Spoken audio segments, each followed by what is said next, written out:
What's up? Hi, we're here at Ate Belen's house. Nauna sa tubig, sa bilya yun. Kanya. Kami wala dito. Hi guys! On the way ako ngayon sa kapatid ko kay Nonoy. Bahay ni Nonoy. Tsaka ni Ate Belen. Yan o. Cute naman. Most green. Ito kay ate. Check natin yung dito. Ito yung motor ni Nonoy. Ouch! Ayan yung pinaka nila. Na-miss ko talaga si Nonoy. Hi Noy! Pag nakikita ko tong lugar, alala ko lagi ko siya pinupuntahan dito. Kinuha ko lang yung padala ni Ate Belen. Thank you, Ne! Dito na ako sa bahay niyo. Okay, alis na kami. Punta kami sa groceries at sa market. Let's go! Nakatira yung friend ko sa Buena Homes. Tara na. Noy, bye-bye Noy. Padala ni ate. Thank you, Ne. Ito may pangalan. Open mo para makita ni ate. Ging ano pala. Oo, yan. Yung silyo. Oo, sinil. Sa gilid lang. Buksan na. Excited na ako makita. Bag. Ayan o, no yung cute. Ayan o, may pangalan pa. Wow. Okay na ako sa ganito. Ang ganda. Ayan. Buksan mo. May. Okay. Ganda. May ano to? Sige, ganda. Ayan o, ang ganda. Buksan natin. Wow. Check natin. Oh, yan o. Hindi ko dala, hindi ako nakasingsing ngayon. Ay, ang ganda. Ayan, ang ganda ni. Thank you. May, ano to? Body lotion. Tapos, ito kami na to.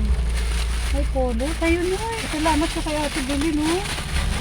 Kayo to eh. Oh, feeling ko. Kayo to. Oh, open mo. Yan. Shout out ka kay Ate Belen. Ne, thank you. Ganda.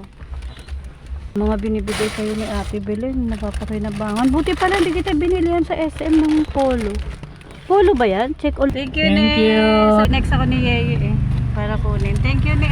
Ganda, type ko. Ingat kayo dyan. Bye. God bless. And now, on the way na naman tayo ngayon sa food chain.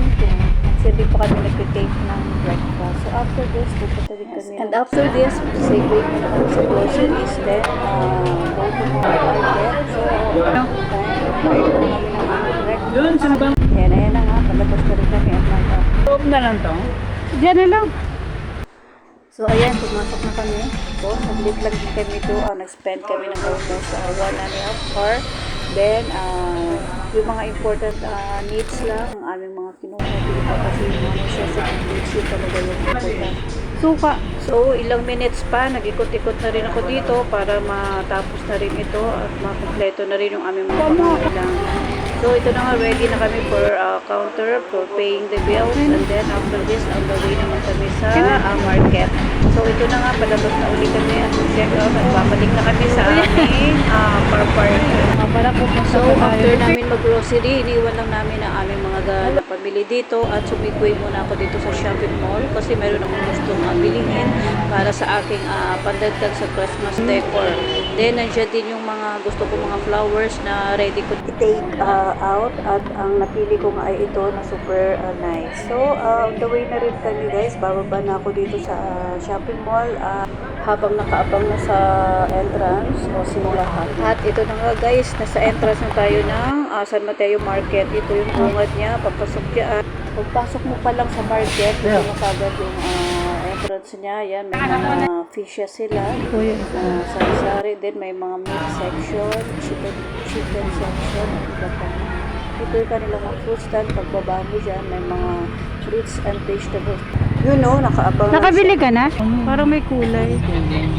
Ayan na ang ating market day today. Tapos na at on the way na tayo pabalik sa ating car park. Ayan, nakakapagod itong araw na ito kasi ang sobrang dami natin pinuntahan. Pero very accomplished naman kasi at least natapos na yung ating mga dapat gawin.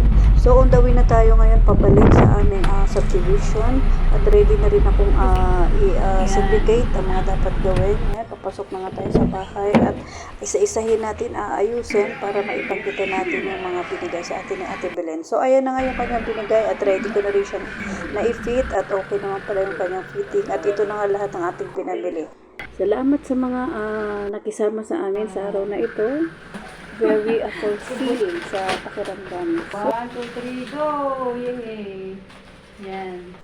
Good morning to all and see you next. Bye! Abo.